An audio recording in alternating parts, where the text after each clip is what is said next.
Welcome back to the 2024 SEC Baseball Tournament Game 16 post-game press conference.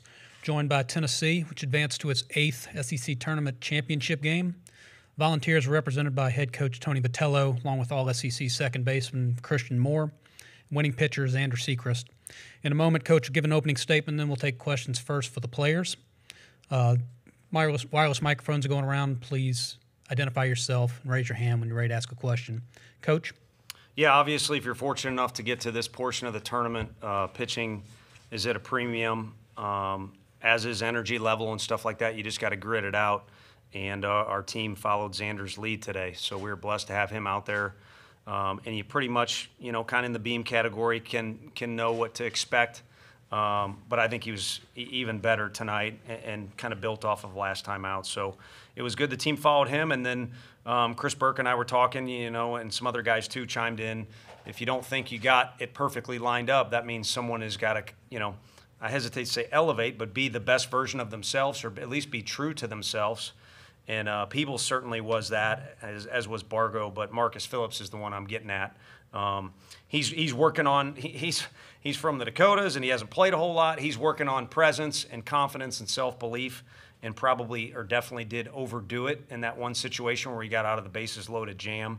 But I don't think anybody can take away from him how he was throwing the ball tonight, and ultimately that helped us keep a lead against a team that was swinging it as good as anybody in the tournament, I think. All right, we're going to start with questions for Christian and Zander. First on the left, third row. Ben McKee, 24/7 Sports. Zander, you talked last week after your start in the regular season about how disappointed you were following your start against Vanderbilt in Nashville. Does that make today a little more special for you, and what was different about today compared to that start in Nashville? Well, yeah, I would say obviously it's a little different going 6 innings compared to 2, but it was just getting back to work and looking at film, comparing it to last time I faced them. And like I said, I think I told the media earlier, like I was just cutting the ball over the middle and just missing my spot. And I wasn't doing that, fortunately, tonight, so obviously it showed. First row on the left.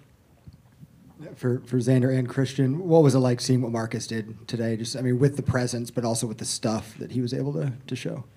It was definitely cool. That's something that we've been waiting for the whole season, for him to come out there and just do him and throw 98 and be that guy for us. And he did it tonight, and we're so grateful for him. Yeah, just piggyback off that. It was good to see that, and obviously he's still growing as a young guy. He's got good presence. I'm not gonna lie. He's got good presence. But obviously, being new to the SEC, he'll work on a lot more stuff. But it was great to see that tonight. First row, left side. Zander, do you feel like it was kind of the same things that led to you having success last week that carried over to a good outing today? Yeah, I just kind of teach every outing the same. I don't, try to have be too high or be too low. I kind of just stay even keel, and if it goes my way, it goes my way. If it doesn't, it doesn't. But at the end of the day, I'll still be the same person.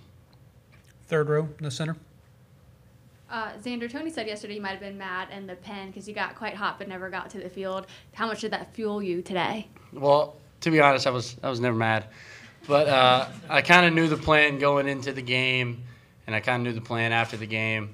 So I guess you can say, sure, we'll just say I was super mad, and that really fueled the fire tonight. AirPods. Love it. AirPods.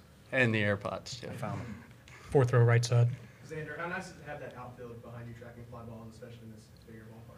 Yeah, playing, I guess, in front of them because they're behind me. But it's great to have a defense, especially a guy like Christian Moore, too.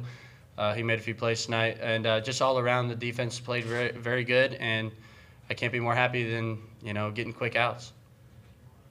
All right, third row, center. Christian, you were quite vocal cheering on Marcus Phillips when he was on the mound. Just kind of what's your connection with him, and what encouraged you to be so vocal in your cheers? We're next door neighbors, so I see him a lot. And just, I know it's tough to be in that situation. Your first time being, on a big stage like this, and a bunch of noise and crowd, and you got their dugout, hype. So just trying to, just be a good friend, good teammate, just being in his ear, just trying to, reel him back in, just throw strikes and be confident. Third row, far left. Zander, with Cannon, I imagine this hasn't been the season he expected, but what have you seen from him throughout the season and the way he carried himself, and maybe what's led up to him to have a nice week here in Hoover, and a nice game today to help y'all get to the championship game. Yeah, he's still the same guy every day. He works very hard. He just puts his head down and grinds. And obviously for him to have a game like this, being back there, blocking up balls and framing pitches for strikes, I mean, it was good to see, and obviously gave Cal a little rest, but it's good to have depth in that position. And obviously Peeves is a great player, and he's had his ups and downs, but it's good to see him get a multi-hit tonight. All right, last one for the players, right side. Eric Kane, VolQuest.com. Christian, Tim Corbin was talking about how difficult it is for opposing pitchers to have you and then Blake Burke kind of leading the charge. How dangerous do you think the combo of you and Burke are? I think he said it right there.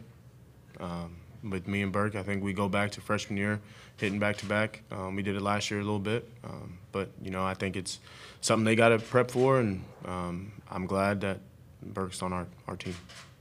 All right, Christian, Zander, thanks for your time tonight. Congratulations. Thank you. See you tomorrow. Thanks, guys. See you, fellas.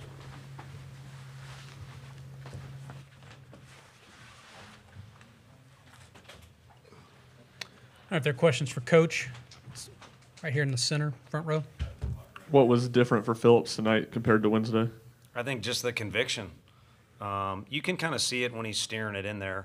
And, it's been pretty cool that as long as it was official. I think that makes, in 7 years, 9 guys that have thrown 100, or it's a pretty good stat, whatever it is. But that's never been Frank's emphasis, and it certainly isn't mine.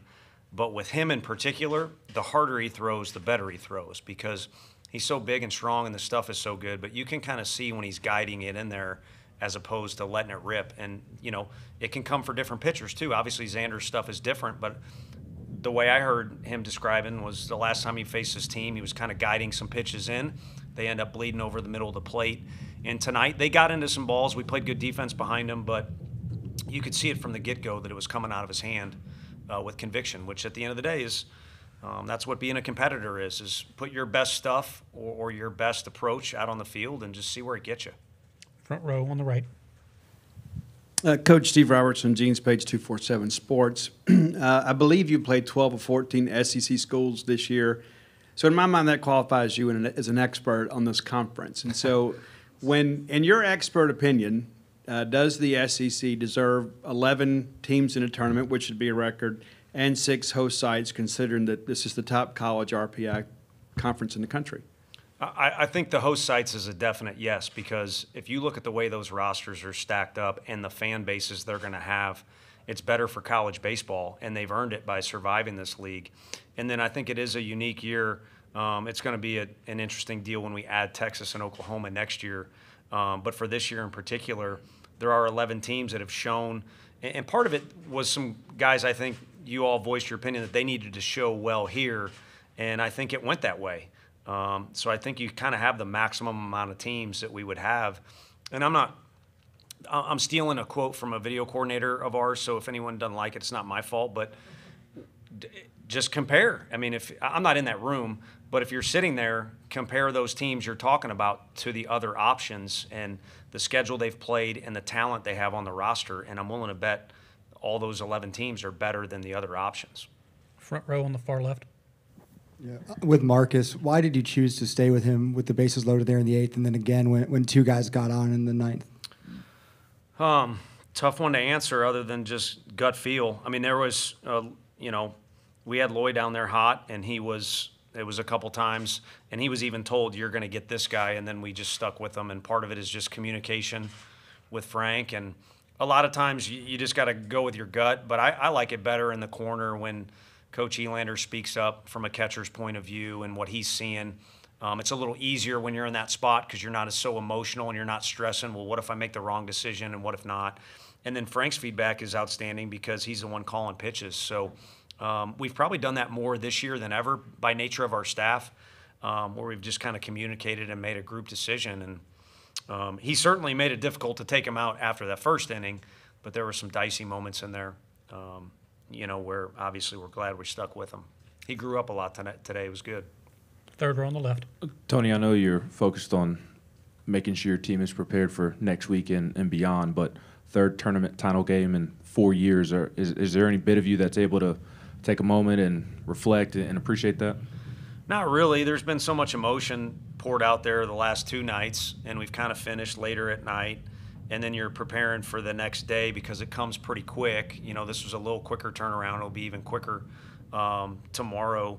It's a fun game to be a part of. The fan situation is insane, and you know, LSU. I think we know what they'll be cooking out there in the parking lot. I wish I had time to have some of it, but you know what their fan base will be like, and I think our folks do a great job.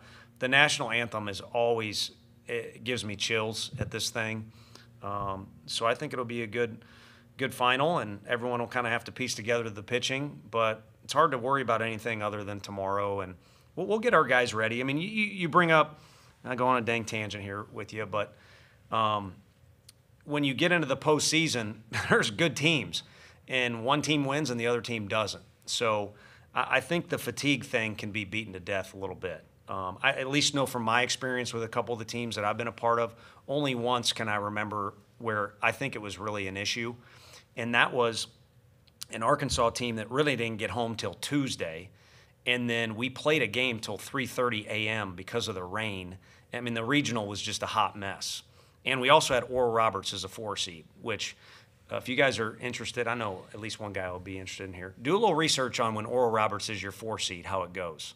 Because they're not a 4 seed, but they're a 4 seed. So do research on that deal there. So other times it just, you get beat. Everybody's a little tired, and everyone's logged a bunch of innings and stuff like that. So we're blessed to be in the final.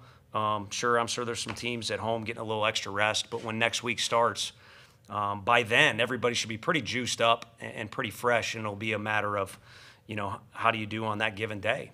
And I think one thing that'll benefit us, regardless of how tomorrow goes, is we've spaced out our pitching, you know, pretty well. Yesterday I talked about how willing our staff is. Kirby was not on the list. I said, if you want, you can face Hines. He said, I'll be good to go. I want to face more than that. And Snead was not on the list, and he came to me before the game and said, I want to pitch today. And those are the 2 guys that finished the game, and I think that kind of represents how we've been able to piece that pitching together. All right, we have time for 2 more for Coach on the right. Yeah, there's no time left because of my answer. Sorry. Alex Day, College Baseball Central. Coach, you faced LSU earlier in the season. You swept them at home, but they seem to be on a different level, you know, here. How do you feel like what you scouted for, you know, earlier in the season prepares you for tomorrow? Yeah, they're different. You'll look at it and reflect on it, but I don't think I don't know what they'll have. I don't know that we'll have the benefit of worrying too much about matchups from the pitching end of things. You know, these guys see so many good arms. It's funny in the dugout.